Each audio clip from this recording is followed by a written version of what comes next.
Ladies, gentlemen, and tarnished of all ages, Shadow of the Erdtree is a ridiculously large piece of DLC, and like the base game, there are a ton of bosses or mini-bosses or just unique enemies with special item drops that are just off of the beaten path. This is a DLC where an entire region, a map fragment, and remembrance boss is locked behind finding an illusion wall that is already in an out-of-the-way location that has very little reason to even push you towards going there.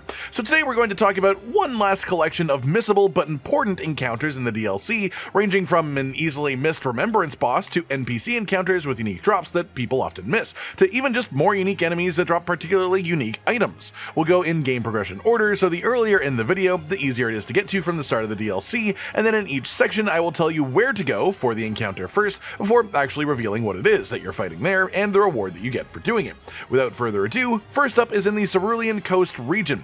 It is specifically along this trail from Cerulean Coast West, Site of Grace, just right along this path, and as you reach the specified location, you will find the boss, so skip to the time on screen now to keep the surprise, but this is Demi-Human Queen Mariga. This was one of the somewhat recurring boss types from the base game, magical matriarchs of the Demi-Human Society, and this is not particularly different, but it's a good bit out of the way if you don't know about it, and the thing is, the reward for killing her is the Star-Lined Sword, which is an extremely both cool and effective new weapon with a fantastic unique skill on it, so anyone who tends to watch videos like this and is into katanas or magic in this game probably does already know about this. That said, it's still worth pointing out for pretty much anyone else. Second today then, this one is extremely close to a Site of Grace, but in a spot that the vast majority of people just instantly assume is inaccessible, which is this place right here in the moat that is actually above Castle Ensis. On the map, this just looks like it is a part of Castle Ensis, it looks like it's below, but this is actually above in the Shadow Altus region and reached from there.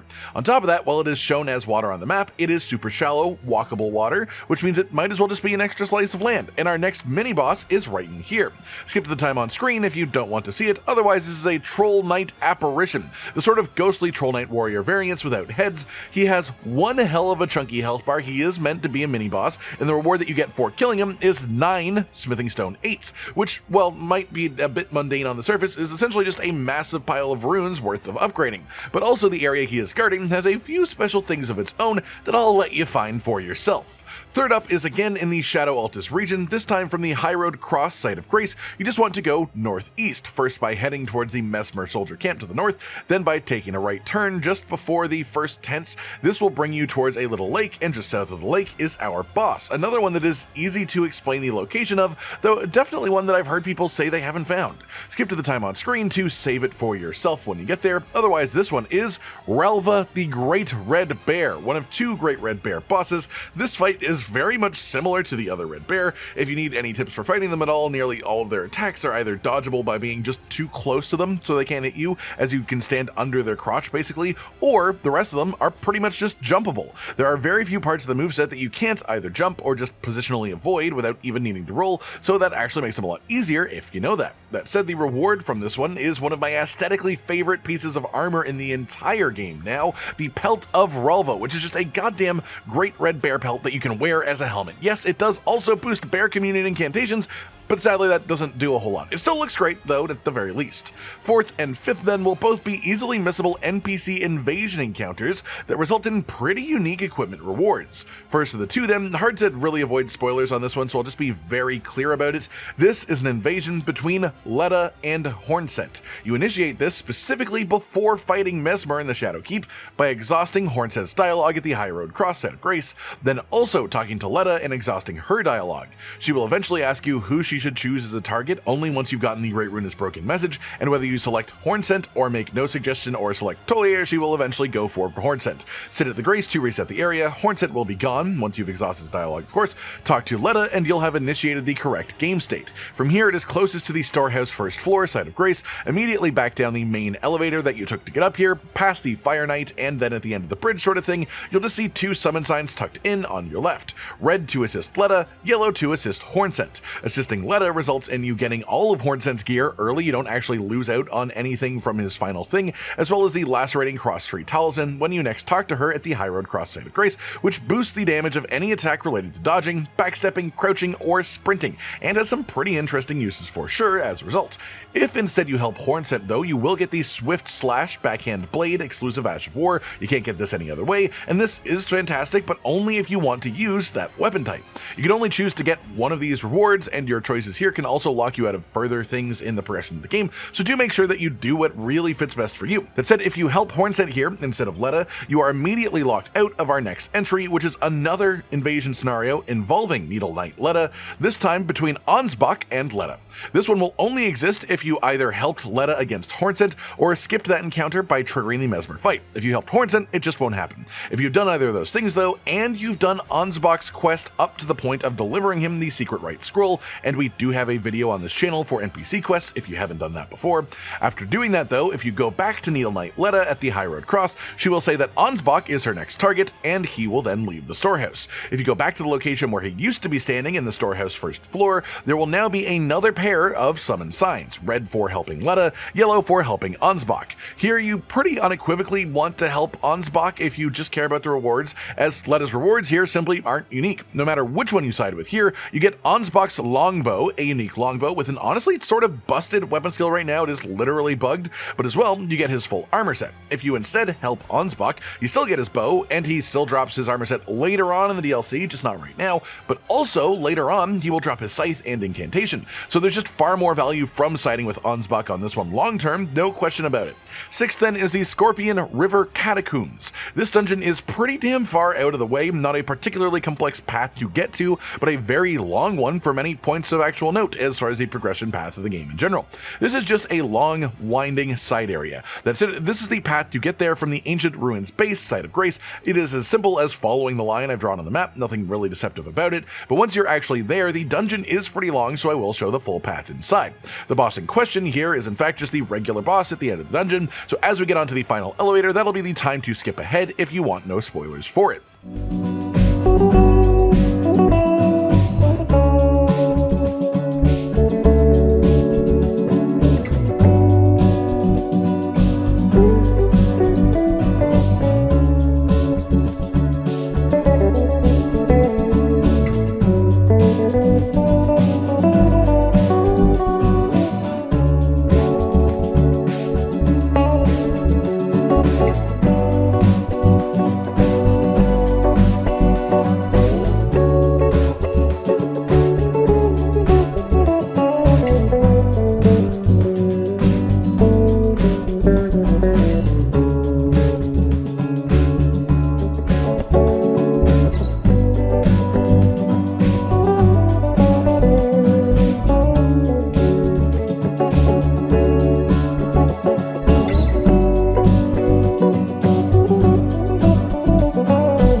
Now that we're here then, this boss is the Great Axe wielding Death Knight variant. These guys' fights are very cool, and I think this one is the cooler of the two that are around the place as well. The main tip that I have is don't get hit by their grab. For the love of God, it basically just resets the fight.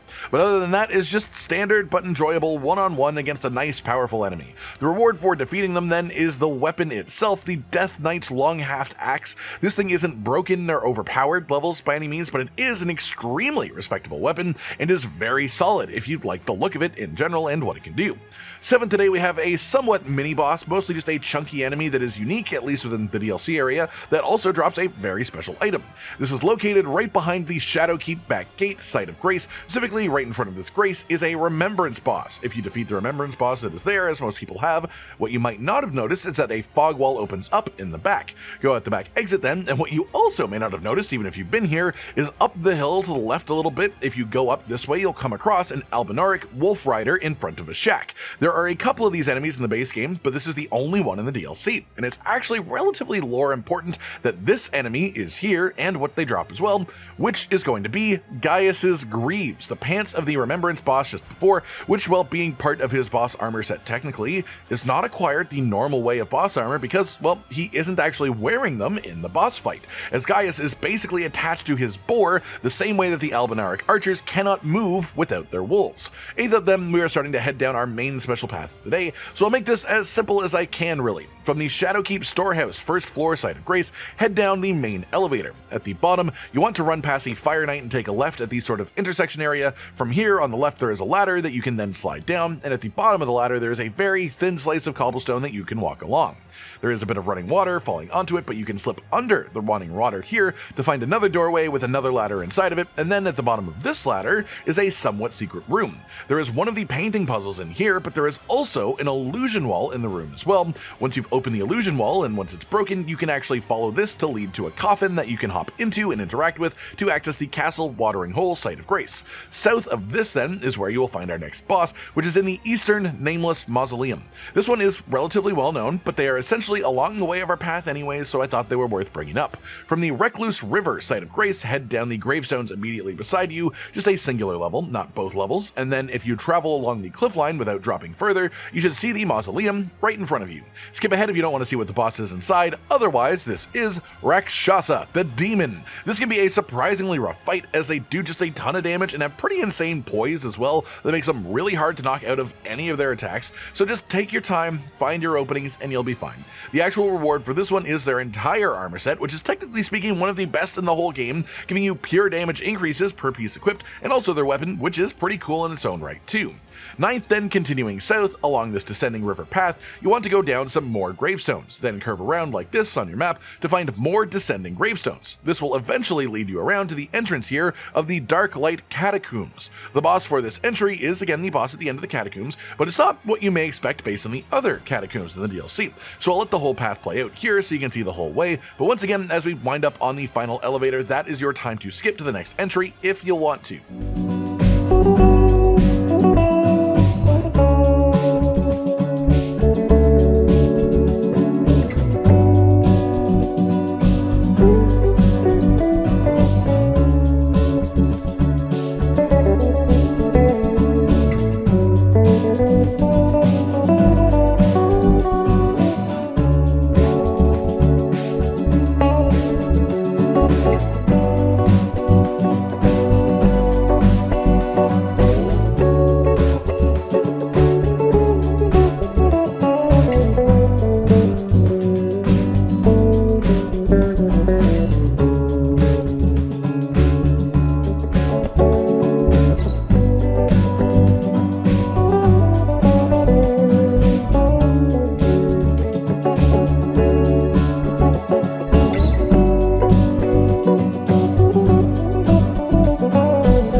now that we're here then, this boss is Jory the Elder Inquisitor, and he is quite possibly the most unique boss in the entire expansion that isn't either a Remembrance boss or, Bale the Dread, who is as close to being a Remembrance boss as you can physically be without technically counting as one, as you can even trade his heart for one of two options of reward. Tangent aside though, this guy's weapon is awesome. He uses it both as a casting implement and as a spear. He fires out arcs of light, he summons lots of enemies you may not have seen if you haven't been to later sections of the actual DLC before this, which is also quite neat. And when you kill him, when you get him, he drops his weapon for you, which is honestly just a really cool faith weapon. Arguably more important as a reward though, this also opens up the path behind him, because this catacomb is not a dead end like the rest of them, it is a path forwards. Moving on then to number 10, welcome to the Abyssal Woods. This next encounter is a bit hard to completely miss, but you can easily just not notice it or ignore it, but it's also just on the way to where we're going today anyway, so there's no real point in spoiler blocking this one or not bringing it up. This is where he's located, right near the Early Grace, and this is the Madding Hand NPC enemy. This is a standard NPC invader fight, but this guy uses madness and madness-inducing fist weapons. Defeat him, get his fist weapons. They're really solid on their own, but are an important part of the whole madness pre-fight buffing shenanigans that have been going on a lot recently as well. Then we have our final entry, and this is of course the big boy down here. As for how to get to them, I don't want to give too much of the game away here because I think this area specifically really deserves going through it firsthand if you have not seen it yet, but this is the general path on your map to get to the sort of start of the mini legacy dungeon that is going to be your goal. Once you are inside of the actual dungeon then, I will let you work your own way through it, as it is pretty one way, it's hard to get lost, but I will say to keep your mind in the zone of illusion walls and hidden levers when you're actually in this place, and if you do that, you should be just fine to get through here. That said, once you've reached the second floor and you find the second floor chamber, Site of Grace specifically, you are right beside the boss. So if you don't want to see them then, this is the time to look away one last time. Otherwise, welcome to this little angry guy in a room by himself. But if you kill him, you enter technically phase 2 of what is technically the only DLC boss that has 2 separate health bars, because this is Midra, the Lord of Frenzied Flame. He is essentially the Frenzied Flame boss of the entire game. He has a ton of interesting background that you can learn from his gear after killing him, of course, and this, while not being the toughest of the Remembrance bosses, is personally one of my favorites, both from the aesthetics and the atmosphere of the fight and the vibe of it all, but also just the pace of it too. It isn't crazy challenging, but it is super satisfying once you get used to it. That said, his rewards are of course his remembrance, and that remembrance can be used to get either a Frenzied Flame incantation or his weapon, the Great Sword of Damnation, which is essentially just especially unique, and then its weapon skill is technically a grab if it connects with a pinnable enemy or player, but if it doesn't, it still fires out thorns in an AoE around you, which makes it a grab without the normal downsides of being open if you miss, really. That just about does it for today then, everyone. Just one last collection of missable bosses in the DLC. Of course, there are more missable ones around, technically, but at this point, I think we've covered everything that is actually relevant, either for being an interesting fight, interesting reward, or just being in an interesting location. Hopefully this has helped you find at least one boss that you've not found yourself yet in the DLC, and honestly, if there is even one person who watched this that didn't beforehand know that Midra was a thing, and now does, I'll consider this video a success. Like if you liked the video, subscribe to the notification bell for more, and most importantly, ladies and gentlemen, until next time, stay sweet. Josh, Cotton, and Hollow with the videos, dropping the humor like a hammer on your tippy toes, bringing entertainment on a daily arrangement to take our insanity and turn it into entertainment. Yes, I said entertainment twice, to reiterate that it is nice to look into your faces on a mostly daily basis when you let us in your homes to make the whole world our stage. Goodbye.